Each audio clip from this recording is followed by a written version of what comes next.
آج ہم کل آیات 6 جگہ ذکر ہے، لیکن 3 جگہ آج ہم ذکر کریں گے، میں آپ کے سامنے رکھوں گی۔ آپ خود غور فرمائیے کہ اس میں ہمیں بار-بار غور کرنا ہے، بار-بار سے ہمیں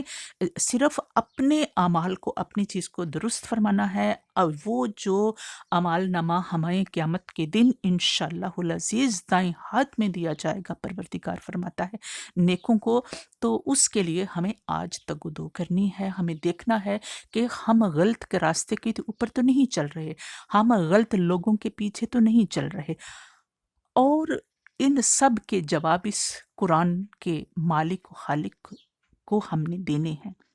ناظرین، ضرور سوچیں، ہم نے صراط مستقیم کے اوپر چلنا ہے، اور یہی صراط مستقیم ہے۔ دیکھیں آج ہم جو غور فرمائیے کہ شیعہ کا لفظ جو ہے، شیعہ کے متعلق جو ہے وہ قرآن پاک کی حضرت ابراہیم علیہ السلام کے حوالے سے یہ آیت ہے، اور یہ پارہ ہے ناظرین، پارہ نمبر 23، اور الصفات سورت ہے، اور اس میں آیت نمبر 83 ہے۔ اس میں حضرت پیچھے سے حضرت نوح علیہ السلام کا ذکر چلتا آ رہا ہے، اور حضرت نوح علیہ السلام کے جو اللہ تعالیٰ نے ان کو جو کشتی کے حوالے وہ سارا یہ ذکر ہے اوپر، اور جب نجات دیتا ہے پروردگار، اللہ پاک فرماتا ہے کہ ہم نے ان کو کرب عظیم سے نجات دلائی، ان کے اہل کو اور اس کو، اور بنایا ہم نے ان کی ذریت کو باقی۔ اور پھر یہاں اللہ تعالیٰ سلامتی عطا فرماتا ہے نوح علیہ السلام کے اوپر تمام عالمین میں، اور پھر اللہ پاک فرماتا ہے کہ بے شک ہم ہی جزا دینے والے ہیں محسنین کو، یعنی کہ نیک کام کرنے والوں کو۔ اور اللہ پاک یہاں اس آیت میں اللہ پاک فرماتا ہے کہ بے شک وہ یعنی حضرت نوح علیہ السلام ہمارے بندوں میں سے تھے، مومنین بندوں میں سے تھے، پھر ہم نے غرق کر دیا، یہ بھی اللہ تعالیٰ مینشن فرماتا ہے کہ ہم نے غرق کر دیا دوسروں یعنی کہ جو نافرمان تھے، جو آپ کے نافرمان تھے، اور ان میں نافرمانوں کے اندر، قوم کے نافرمانوں کے اندر آپ کا بیٹا بھی نافرمانی کی تو وہ بھی شامل تھا۔ تو یہ یہاں بہت ضروری چیز ہے کہ اگر بیٹا بھی ہو نبی کا لیکن نافرمان ہے، تو جو ہے اس کو بھی اللہ تعالیٰ نے غرق فرما دیا۔ تو یہاں جو آگے اس آیت میں جو لفظ شیعہ کا آیا ہے، مینشن کیا اللہ پاک نے، وہاں فرماتے ہیں کہ یہ سارا فرمائے تو فرماتے وَإِنَّا مِن شِيَعَتِهِ لَإِبْرَاهِيمَ، اور بے شک اس کے، یعنی کہ ہی کا جو ضمیر ہے، یہ حضرت نوح علیہ السلام کی طرف اشارہ ہے کہ اس کے شیعہ، یعنی کہ حضرت نوح علیہ السلام کے جو فالوور تھے، جو ان کی تعلیمات، یعنی کہ اللہ تعالیٰ کی تعلیمات حضرت نوح علیہ السلام لے کے، تو ان کی جو تعلیمات کو فالو کر رہے تھے، کرنے والے تھے، شیعہ تھے ان کے، لا ابراہیم، حضرت ابراہیم علیہ السلام۔ تو یہ اس کے اوپر بڑا غور و فکر کرنے کا مقام ہے، ہم بعد میں بھی اس کے اوپر غور و فکر کریں گے، اس میں سٹیپ بائی سٹیپ اگلی اس کے آیات میں۔ یہاں دوسری جو آیت ہے ناظرین، اس میں اللہ پاک نے فرماتا ہے، یہ ہے پارہ نمبر 20 اور القصص ہے، اور اس میں جو حضرت موسیٰ علیہ السلام کی امت کو شیعہ کہا گیا ہے، اور ایک دوسری آیت کے اندر تمام امتوں کو، پہلے جتنے بھی، اور رسول صلی اللہ علیہ وسلم کی امت کو بھی، تمام امتوں کو فالو کرنے والوں کو، رسولوں کو فالو کرنے والوں کو شیعہ کہا گیا ہے۔ اس میں وہ جو دو مرد لڑ پڑتے ہیں، تو جو حق پہ تھا، جو حضرت موسیٰ علیہ السلام کو ماننے والا تھا، اس کو یہاں شیعہ کا لفظ قرار دیا گیا ہے۔ تو یہ پورا یہ ہے کہ جو وہ لڑ پڑتے، دو مرد لڑے، تو ان میں سے ھذا من شیعتہ، تو ان میں سے ایک ہی کا جو ضمیر ہے حضرت موسیٰ کے لیے ہے، اور دوسرا وَھذا من عدوہ، اور دوسرا اس کا دشمن تھا، یعنی کہ جو امتی تھا حضرت موسیٰ کا، وہ شیعہ تھا،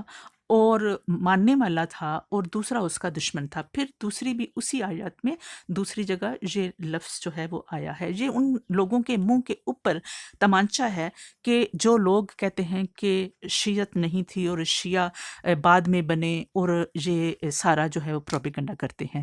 شیعت کے خلاف، حالانکہ ان کو یہ معلوم ہونا چاہیے، اور بڑے قرآن پاک پڑھتے ہیں، بڑی فراوانی سے پڑھتے ہیں، اور بڑی کوشش کرتے ہیں کہ ہم لوگوں کو اپنے پیچھے چلا سکیں، تو لیکن ایسے نہیں۔ حقیقت جو ہے وہ اللہ تعالیٰ نے، یہ قرآن اس وقت تھا جب کہ کچھ بھی نہیں تھا، زمین و آسمان نہ تھے، کچھ بھی نہیں تھا، یہ اللہ پاک نے اپنے لوح محفوظ میں محفوظ کر کے رکھا ہے۔ تیسری جگہ یہاں اللہ پاک نے شیعہ کا لفظ جو ہے، یہاں اللہ پاک نے، جو میں آپ کے سامنے رکھ رہی ہوں، آپ کی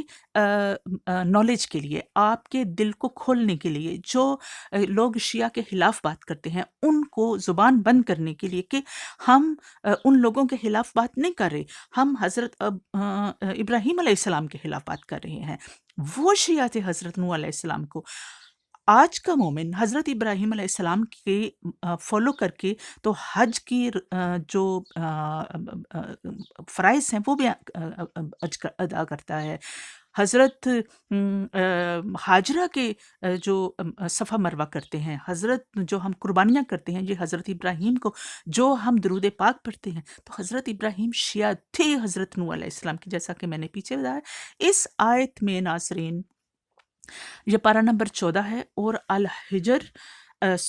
سورت ہے، اور اس میں اللہ تعالیٰ نے 10 نمبر آیت میں یہ لفظ شیعہ آیا ہے۔ اس میں اللہ تعالیٰ فرماتا ہے کہ بے شک ہم نے نازل فرمایا اس کو، یعنی کہ قرآن کو، پوری آیت میں جہاں بیان کرنا چاہیں، یہ تھوڑا سا پیچھے پس منظر میں آپ کو بتانا چاہتی ہوں، کہ فرمایا کہ ہم نے بے شک نازل فرمایا اس کو، قرآن کو، ذکر کو، اور بے شک ہم ہی اس کی حفاظت فرمانے والے ہیں، اور تحقیق بھیجے ہم نے رسول من قبل کا، آپ سے پہلے، یا رسول اللہ صلی اللہ علیہ وآلہ وسلم، آپ سے پہلے، فی شیال اولین، آپ سے پہلی امتوں کے درمیان ہم نے پیغمبر بھیجے۔ اور پھر اس کے بعد جو، یعنی کہ جو